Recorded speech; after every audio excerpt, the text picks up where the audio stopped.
बकरासुर राक्षस की हैवानियत भाग 2 100 साल बाद वापसी। भयानक पुनर्जन्म की कथा। 100 साल बीत चुके थे। रामगढ़ अब बदल चुका था। मिट्टी के घरों की जगह सीमेंट की इमारतें आ चुकी थी। पुराने मंदिर अब सुनसान पड़े थे। तंत्र मंत्र और आस्था का स्थान अब मोबाइल, टीवी और सोशल मीडिया ने ले लिया था। लोग बकरासुर की कथा को अब बस एक पुरानी कहानी समझते थे। लेकिन धरती ने सब कुछ नहीं भुलाया था। गुफा का द्वार खुलता है। रात के समय जब चंद्रमा रक्तवर्ण का हो गया, जंगल के बीचों बीच वह पुरानी गुफा जिस पर तांबे की मुहर लगी थी, अचानक कांपने लगी। एक जोरदार गड़गड़ाहट हुई। धान्य मुहर टूट गई। धुएं और राख के बीच से एक परछाई निकली, लंबा शरीर, सींग और जलती आंखें। बकरासुर लौट आया था। शहर की दहशत। अब रामगढ़ गांव नहीं रहा था, एक छोटा कस्बा बन चुका था। पर बकरासुर को इसकी परवाह नहीं थी। उसने पहले ही दिन 3 लोगों की हत्या कर दी। उनके शरीर झाड़ियों में बिना आंखों और दिल के मिले। लोगों ने इसे जानवर का हमला समझा, पर एक बुजुर्ग महिला, श्यामा दादी, जिसने अपने दादी से बकरासुर की कथा सुनी थी, कांपती आवाज में बोली, वह लौट आया है। नया नायक युवराज। श्यामा दादी का नाती युवराज एक जिज्ञासु और साहसी युवक था। उसने दादी की बातों को गंभीरता से लिया और पुराने मंदिर की किताबों को खंगालना शुरू किया। वहां उसे मिला एक तंत्र ग्रंथ जिसमें बकरासुर को दोबारा बंद करने की विधि लिखी थी।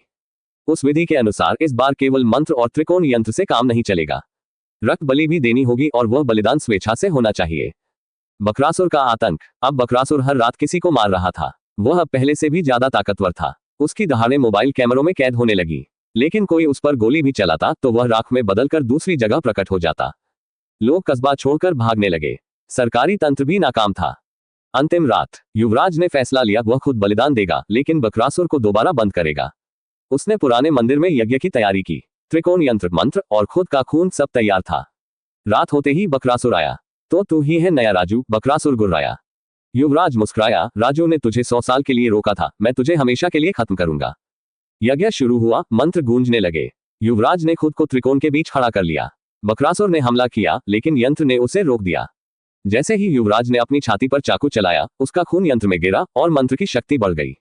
अंतिम विस्फोट। एक भीषण विस्फोट हुआ। पूरा मंदिर जल उठा। बकरासुर की चीखें पूरे आसमान में गूंजी और फिर सब शांत हो गया। जब अगली सुबह लोग मंदिर पहुंचे, वहां सिर्फ राख थी। युवराज नहीं था, लेकिन त्रिकोण यंत्र अब पत्थर में बदल चुका था, अचल और शाश्वत। क्या बकरासुर हमेशा के लिए खत्म हो गया, या फिर किसी और युग में फिर जन्म लेगा? इसका उत्तर छिपा है अगली कहानी में। अगर आप जानना चाहते हैं कि बकरासुर फिर आएगा या नहीं, तो आप चैनल को सब्सक्राइब करें और वीडियो को लाइक शेयर करें।